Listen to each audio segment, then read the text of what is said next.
আওয়ামী লীগ সভাপতি এবং সাবেক প্রধানমন্ত্রী শেখ হাসিনা তিনি এর মধ্যে অনেক সোশ্যাল মিডিয়া জুড়ে অনেক কথা শোনা গেছে তিনি 6 মাসের মধ্যে দেশে ফিরতে চান বা ফিরবেন।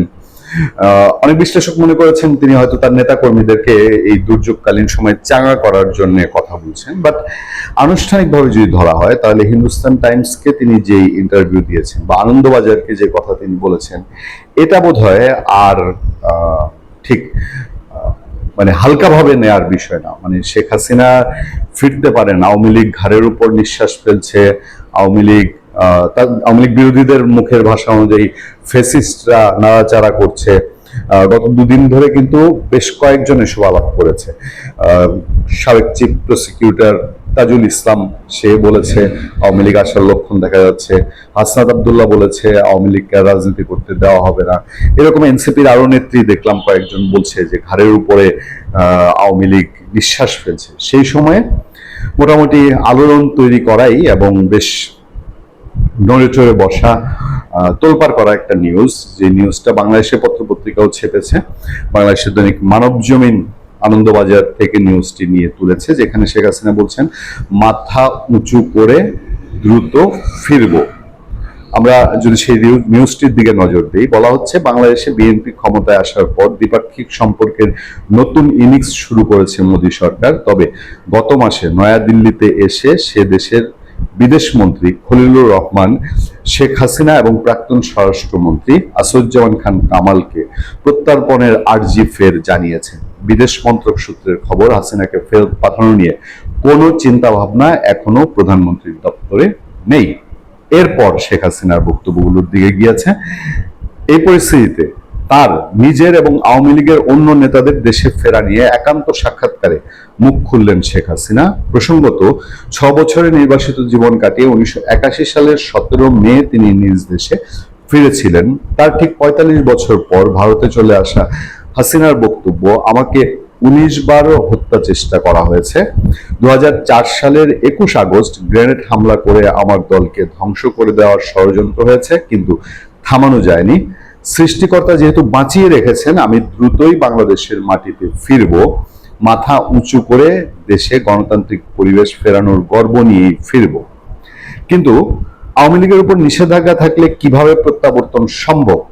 শেখ হাসিনার কথায়, বঙ্গবন্ধুকে সপরিবারে হত্যা করার পরেও তৎকালীন শাসক গোষ্ঠী আওয়ামী লীগকে ধ্বংস করার সব চেষ্টা করে, কিন্তু উল্টো আওয়ামী লীগ শক্তিশালী হয়েই ফিরে এসেছে। যারা এই নিষেধাজ্ঞাকে স্থায়ী মনে করছেন তাদের ইতিহাসের পাতায় চোখ রাখতে বলবো। এখনো আমার ছাত্রলীগের ছেলেরাই অসহায় কৃষকদের পাশে রয়েছে। আপনারা জানেন যে সম্প্রতি পদ্মার তীরে ছাত্রলীগের নেতাকর্মীরা তারা কৃষকের ধান কেটে দিয়েছে। সে কথাই হয়তো শেখ হাসিনা মনে করিয়ে দিয়েছেন যে কৃষকের পাশে রয়েছে ইউনূসের নেতৃত্বাধীন অবৈধ অন্তর্বর্তী সরকার এবং সাজানো নির্বাচনের মাধ্যমে গঠিত বিএনপি সরকারের অপশাসনের বিরুদ্ধে আমাদের নেতাকর্মীরা সরব। আওয়ামী লীগ মানুষের আবেগে রয়েছে, ফলে আমাদের ফিরে আসা অনিবার্য, শুধু কিছু সময়ের ব্যাপার। আরো সংগঠিত হয়ে শক্তিশালী হয়ে ফিরব, নীরবে তার প্রস্তুতি চলছে। এতদিন পর্যন্ত যে খবর অনেকের কাছে ছিল না যে আওয়ামী লীগ কি করছে, আওয়ামী লীগ এর আগেও আমাদের এখানে আলোচকরা এসে বলছেন যে আওয়ামী লীগ প্রস্তুতি নিচ্ছে, তবে কিভাবে কি প্রস্তুতি নিচ্ছে সেই সম্পর্কে কেউ এখন পর্যন্ত কোনো আলাপ বা ইঙ্গিত দেননি। কিন্তু এটা তো ঘটনা যে আওয়ামী লীগের বহু নেতাকর্মী এই মুহূর্তে দেশের বাইরে, কলকাতাতেও রয়েছেন দলের অনেক প্রাক্তন সাংসদ, মন্ত্রী।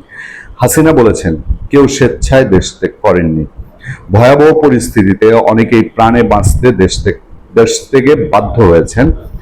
600-র বেশি নেতাকর্মীকে নির্মমভাবে হত্যা করা হয়েছে, 1.5 লাখ নেতাকর্মীকে মিথ্যা মামলায় গ্রেফতার করা হয়েছে, কারাবন্দীদের ন্যূনতম আইনি অধিকার দেওয়া হচ্ছে না। এই অবস্থায় যারা বাইরে রয়েছেন তারা বিশ্বের বিভিন্ন মানবাধিকার সংগঠনে বাংলাদেশের প্রকৃত পরিস্থিতি তুলে ধরছেন, সামাজিক মাধ্যমে সক্রিয় রয়েছেন। দেশের ন্যূনতম গণতান্ত্রিক পরিবেশ ও আইনের শাসন তৈরি হলেই তারা ফিরবেন। শত প্রতিকূলতার মধ্যেও যারা দলীয় কর্মসূচি পালন করেছেন, দল তাদের সর্বোচ্চ মূল্যায়ন করবে। ভারতের সঙ্গে সম্পর্কের মূল্যায়ন কিভাবে করছেন শেখ হাসিনা? বিশেষ করে তার বিরুদ্ধে বিরোধীদের বরাবরই অভিযোগ ভারত তোষণের। হাসিনার কথায় আমাদের বিরোধী শক্তিরা সর্বদাই অভিযোগ করেছে আওয়ামী লীগ নাকি ভারতের কাছে দেশ বিক্রি করে দিয়েছে, দেশ বিরোধী চুক্তি করেছে। কিন্তু খেয়াল করে দেখুন, অন্তর্বর্তী সরকার অথবা বর্তমান বিএনপি সরকার এখন পর্যন্ত একটি দেশ বিরোধী চুক্তি সামনে হাজির করতে পারেনি। তাদের মিথ্যাচার প্রমাণিত হচ্ছে। তার সংযোজন 1996 সালে ক্ষমতায় এসেই আমরা গঙ্গা পানি চুক্তি করেছিলাম। 2014 সালে আন্তর্জাতিক আদালতে সমুদ্র সীমা সংক্রান্ত বিরোধ নিষ্পত্তির মাধ্যমে ভারতের থেকে প্রায় 20,000 বর্গ কিলোমিটার সমুদ্র সীমা বাংলাদেশের মানচিত্রে যোগ করেছিলাম। 2015 সালে স্থল সীমান্ত চুক্তির মাধ্যমে ছিটমহল সমস্যার স্থায়ী সমাধান করা গিয়েছে। ভারত বাংলাদেশ মৈত্রী পাইপলাইনটি এই জ্বালানি সংকটের সময় বাংলাদেশের লাইফ লাইন। এর মধ্যে কোনটা অন্য দেশের তাবেদারি বিএনপি বলুক। এটা ঘটনা যে বিদেশ নীতির ক্ষেত্রে আওয়ামী লীগ দেশের জনগণের স্বার্থকেই অগ্রাধিকার দিয়ে এসছে। দর্শক, আমরা মানবজমিন পত্রিকা ধরেই এই বক্তব্যগুলো আপনাদের সামনে তুলে ধরলাম। কার্যত কোনো আনুষ্ঠানিক কর্মসূচি দেখা না গেলেও শেখ হাসিনার এই বক্তব্য নিশ্চয়ই শেখ হাসিনা বিরোধী যে শিবির বাংলাদেশে, বিশেষ করে এনসিপি বা জুলাই যোদ্ধা বলে যারা দাবি করে, তাদের নিশ্চয়ই আরো বেশি মাথা গরম করার মতন ঘটনা ঘটবে। এবং তারা এমনিতেই বলি তারা সবসময় তটস্থ থাকে এই যে জুলাই আন্দোলন সংক্রান্ত যে গ্রুপটা। কারণ বিএনপির এখানে আসলে তটস্থ হওয়ার তেমন কোনো বিষয় আসলে নেই। কারণ আওয়ামী লীগ বিএনপি দুই দলই প্যারালাল সংগঠন। এই দুই দলের মধ্যে জনসমর্থনের বিষয়টি সবসময় জাস্ট একটা আপ ডাউন করে, এমন একটা জায়গায় থাকে। কখনো আওয়ামী লীগের কিছুটা বাড়ে, কখনো বিএনপির কিছুটা বাড়ে। কিন্তু বাংলাদেশের রাজনীতির জন্য এই দুই দল একেবারে অনিবার্য, শতভাগ অনিবার্য যে আওয়ামী লীগ এবং বিএনপি কোনোটার অস্তিত্ব নিয়ে কেউ প্রশ্ন তুলতে পারবে না। ফলে আওয়ামী লীগ আসলেও বিএনপি যা ছিল তাই থাকবে। বিএনপির লোক দলে দলে আওয়ামী লীগ হয়ে যাবে, বা নির্যাতিত হলেও মানুষ বিএনপির লোক আওয়ামী লীগে চলে যাবে, সেরকম ঘটনা ঘটবে না। যেমন এখনো যে সিচুয়েশন, যে খারাপ পরিস্থিতি, খুবই মানে ন্যূনতম সংখ্যক দু একজনের কথা শোনা গেছে যে আওয়ামী লীগ ছেড়ে বিএনপিতে যোগ দিয়েছে। আওয়ামী লীগের এত দুর্যোগের মধ্যে কিন্তু আওয়ামী লীগের লোকজন আওয়ামী লীগ ছাড়ছে না। তাদের কর্মী সমর্থক যে যেখানে আছেন সে যেখানে ঝিম মেরে আছে। আচ্ছা, এই প্রসঙ্গে আমি আরেকটা খবরের দিকে আপনাদের একটু নজর দিই। আজকেই হঠাৎ করে প্রধানমন্ত্রীর তথ্য বিষয়ক উপদেষ্টা, তিনি হচ্ছেন ডক্টর জাহিদুর রহমান, তিনি বলছেন শেখ হাসিনা দেশে ফিরলে ন্যায় বিচার পাবেন।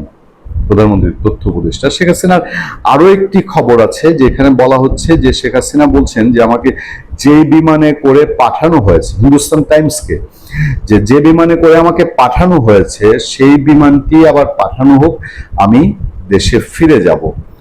আর জাহিদুর রহমান বলছেন যে শেখ হাসিনা দেশে ফিরলে ন্যায় বিচার পাবেন।